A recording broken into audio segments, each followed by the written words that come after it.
محترم سامعین کرام، السلام علیکم ورحمۃ اللہ وبرکاتہ۔ حضرات محترم، آج کی مجلس میں چند سوالوں کے جواب دینے ہیں۔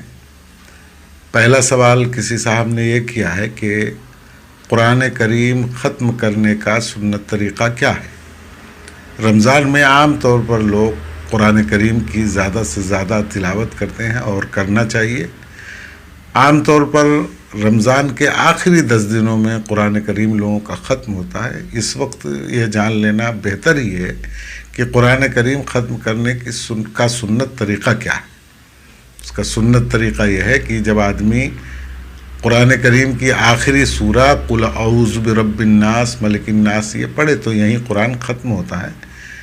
اس کے بعد پھر اس کو فوراً سورہ فاتحہ پڑھنی چاہیے۔ سورہ فاتحہ پڑھنے کے بعد پھر الف لام میم ذالک یعنی پھر سے قرآن کریم شروع کر دینا چاہیے سورہ بقرہ سے۔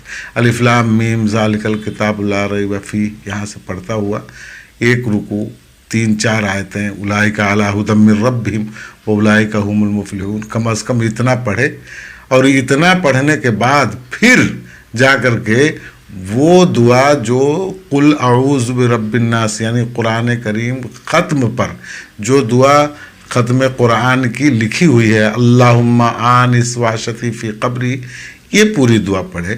یہ مسنون طریقہ ہے۔ عام طور پر حافظ اور عالم جب تراویح ختم کرتے ہیں اور تراویح میں قرآن کریم ختم ہوتا ہے تو اس وقت بھی اسی انداز سے آخری رکعت پڑھائی جاتی ہے کہ قل اعوذ برب الناس پڑھا، پھر اس کے بعد سورہ فاتحہ پڑھا، پھر اس کے بعد الف لام میم ذالک الکتاب یعنی پھر سے قرآن کریم شروع ہوا تو 3 آیتیں اس میں پڑھی گئیں۔ اس کے بعد پھر رکوع کیا جاتا ہے۔ اس کی وجہ یہ ہے کہ قرآن کریم ایسی چیز ہے کہ اس کو بار بار پڑھنا ہے، بہت زیادہ پڑھنا ہے، اس کو سمجھنا ہے، اس کے احکام پر عمل کرنا ہے۔ تو ایک مرتبہ قرآن کریم ختم ہو رہا ہے تو یہ تأثر، یہ اثر نہیں آنا چاہیے کہ ہم نے ختم کر دیا، نہیں، ختم کر دیا پھر شروع بھی کر دیا، اس لیے کہ اس کو بار بار پڑھنا ہے۔ اللہ تبارک و تعالی ہمیں زیادہ سے زیادہ قرآن کریم پڑھنے کی توفیق عطا فرمائے۔ دوسرا سوال ایک صاحب نے یہ کیا ہے کہ کیا مہندی لگانے سے، مسواک کرنے سے، خوشبو لگانے سے یا ناف کے نیچے کے بال صاف کرنے سے، چاہے جس طرح سے ہو، کیا روزے پر کچھ اس کا اثر پڑتا ہے؟ نہیں، مسواک کرنے سے روزے پر کوئی اثر نہیں پڑتا۔ خوشبو لگانا، مہندی لگانا، ان تمام چیزوں سے روزے پر کوئی اثر نہیں پڑتا۔ روزے سے اثر اس وقت پڑے گا جب آدمی کچھ اپنے جس پیٹ کے اندر لے جائے، کھانا پینا یا جمع کرے، صحبت کرے بیوی کے ساتھ، اس وقت روزہ ٹوٹ جاتا ہے۔ ہاں، کان میں تیل ڈالنے سے چونکہ یہ تیل کا اثر پیٹ تک پہنچتا ہے، اس لیے کان میں تیل ڈالنے سے بھی روزہ ٹوٹ جاتا ہے۔ رہی بات سرما لگانے کی، سرما آپ لگا سکتے ہیں، انجیکشن لگوا سکتے ہیں کسی بیماری کے وقت، ان ساری چیزوں سے روزہ نہیں ٹوٹتا۔ مسواک آپ کر رہے ہیں، مسواک اگر گیلی ہے، مسواک ہری ہے، نیم کی مسواک آپ نے لیا، کوئی بھی مسواک لیا، وہ گیلی ہے اور اس کا اثر، اس کی تلخی اگر آپ کو گلے تک بھی محسوس ہوتی ہے تو اس کی وجہ سے بھی روزہ نہیں ٹوٹتا۔ لیکن میں ایک چیز سے آپ کو یہاں متنبہ کرنا چاہتا ہوں، آپ کو بتا دینا چاہتا ہوں کہ عام طور پر روزے میں لوگ افطاری سے کچھ پہلے یا ظہر کے وقت مسواک منہ میں لے کر کے اور بہت لوگوں سے باتیں بھی کرنا شروع کر دیتے ہیں۔ مسواک کرتے ہوئے ادھر ادھر 2-4 لوگوں میں بیٹھ بھی جاتے ہیں، ادھر ادھر تھوکنا بھی جاری رہتا ہے۔ یہ ساری چیزیں مسواک کی بے ادبی ہے۔ مسواک یہ اللہ کے رسول صلی اللہ علیہ وسلم کی بہت اہم سنت ہے، اس کو پانی لے کر کے بیٹھ کر کے اچھی طرح سے عزت کے ساتھ مسواک کر لینا چاہیے۔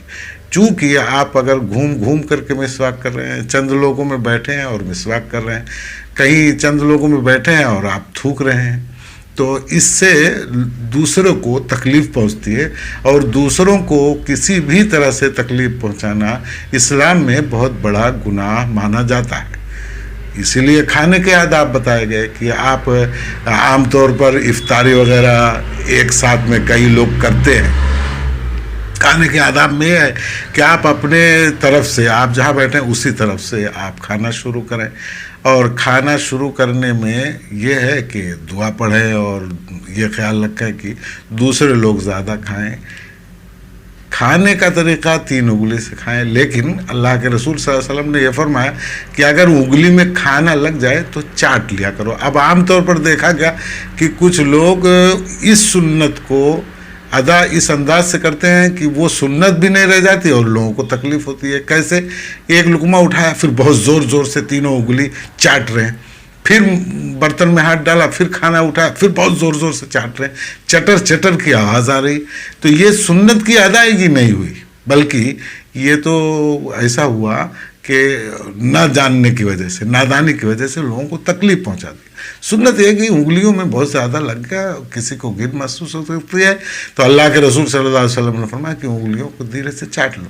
اب کچھ لوگ کھانے کے وقت یہ کام کرتے ہیں کہ انگلیاں زور زور سے بہت، ہر لقمے کے بعد چاٹیں گے، ہر لقمے کے بعد وہ انگوٹھا چاٹیں گے، پھر اس کے بعد وہی انگوٹھا وہی انگلی کھانے میں ڈالیں گے، تو ساتھ میں کھانے والے لوگوں کو تکلیف ہو سکتی ہے. سنت یہ ہے کہ تکلیف کسی کو نہ ہو، ہمارے کسی عمل سے کسی کو تکلیف نہ ہو. کھانا کھانے سے پہلے دسترخوان پر بیٹھے ہاتھ دھو کر کے آئے ہیں اور ابھی کھانا نہیں آیا. عام طور پر بہت لوگوں کو دیکھا گیا کہ کبھی انگلیاں ناک کے قریب لے جا رہے ہیں، بدن کے کسی حصے پہ چھو رہے ہیں.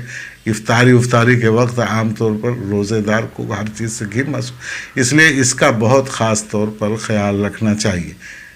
اب یہی ایک مسئلہ اور میں بتا دوں آپ کو، بات لمبی ہو گئی لیکن بتانا ضروری ہے کہ جیسے اللہ کے رسول صلی اللہ علیہ وسلم نے ارشاد فرمایا کہ جب آدمی کوئی خراب خواب دیکھے تو اس کو اپنی بائیں کروٹ میں چلے جانا چاہیے اور بائیں کروٹ میں جا کر کے اعوذ باللہ من الشیطان الرجیم پڑھے اور تھتکار دے. اب یہ تھتکارنے کا مطلب کیا ہوا کہ تھتکار دیا جائے. تھتکار دیا جائے اس کا مطلب یہ نہیں تھوک نکال دیا جائے. جسے کتا آتا ہے آدمی دھتکارتا ہے، اس کو دھتکارنے کا مطلب کیا ہوا؟ دھو دھو دھو کر دیتا ہے یا کوئی اور اس طرح کے الفاظ استعمال کر لیتا ہے. تھوکنے کا مطلب کہ اس طرح سے تھو تھو کر دیا جائے، یہ نہیں کہ تھوکا جائے. تو یہ سنتوں میں کی ادائیگی میں کہیں کہیں ہم لوگوں سے بہت زیادہ زیادتی ہو جاتی. اس زیادتی کی وجہ سے ہمارے ساتھیوں کو، ہمارے ساتھ بیٹھے لوگوں کو تکلیف ہوتی ہے. خاص طور پر کھانے کے وقت یہ خیال رکھنا چاہیے کہ بہت زیادہ ہر لقمے کے بعد زور زور سے وہ بھی چاٹنا اور چاٹنے کی آواز آئے اور اس کے بعد پھر ساتھ میں لوگ کھا رہے ہوں. مسواک آدمی کر رہا ہے، مسواک بہت بڑی سنت ہے، لیکن گھوم گھوم کر کے مسجد کے صحن میں ادھر ادھر ان سے باتیں کر کے اور وہ تھوک تھاک کے پھر اس کے بعد مسواک کر رہا ہے. ظاہر سی بات ہے کہ یہ سنت کی بے حرمتی ہے، اس لیے ان چیزوں سے احتیاط کرنا چاہیے. تیسرا مسئلہ جو کسی نے پوچھا ہے وہ یہ کہ کیا کھجور کھا کر کے ہی افطار ہو سکتی ہے؟ کھجور سے ہی افطار ہو سکتی ہے؟ نہیں، کھجور کھا کر کے افطار کرنا یہ رسول اللہ صلی اللہ علیہ وسلم کی سنت ہے. کھجور میٹھی چیز ہے، میٹھی چیز کی طرف آدمی کی رغبت، آدمی کی خواہش زیادہ ہوتی ہے اور اس خواہش کی وجہ سے افطار کی طرف رغبت بھی آدمی کی بڑھے گی. اور غذا یہ ایسی ہے کہ اس کی وجہ سے بہت ساری طاقت آدمی کے اندر فوراً آ جاتی ہے. اس لیے کہ کھجور کو اللہ تبارک و تعالیٰ نے ایسا بنایا ہے کہ دنیا کے تمام پھل کی خصوصیات، تمام پھل کی طاقتیں اس کے اندر رکھتی ہیں. اس لیے اس کھجور سے افطار کیا جائے. اگر لیکن میسر نہیں ہے، آپ کے پاس نہیں ہے، تو آپ کوئی کسی بھی میٹھی چیز سے، میٹھی چیز بھی میسر نہیں تو اور کسی چیز سے آپ افطار کر سکتے ہیں. اس میں روزے پر اس کا کوئی اثر نہیں پڑتا. افطار کے وقت دعائیں کرنی چاہیے. یہ 10 دن آخر کے ایسے ہیں کہ اس میں اللہ تبارک و تعالیٰ گناہ گاروں کو جہنم کے عذاب سے چھٹکارا دلاتا ہے، چھٹکارا دیتا ہے. اس لیے دعا کرنا چاہیے، اہتمام کرنا چاہیے کہ اللہ تبارک و تعالیٰ ہم سب کو معاف کر دے. اس عشرے میں خاص طور پر یہ اہتمام کرے کہ کلمہ طیبہ زیادہ سے زیادہ پڑھے، استغفار کرے، جنت کی طلب کرے اور جہنم سے پناہ مانگے. یہ اللہ کے رسول صلی اللہ علیہ وسلم کی حدیث میں ہے. دعا کیجیے اللہ تبارک و تعالیٰ ہمیں ان باتوں پر عمل کرنے کی توفیق عطا فرمائے۔ السلام علیکم ورحمۃ اللہ وبرکاتہ۔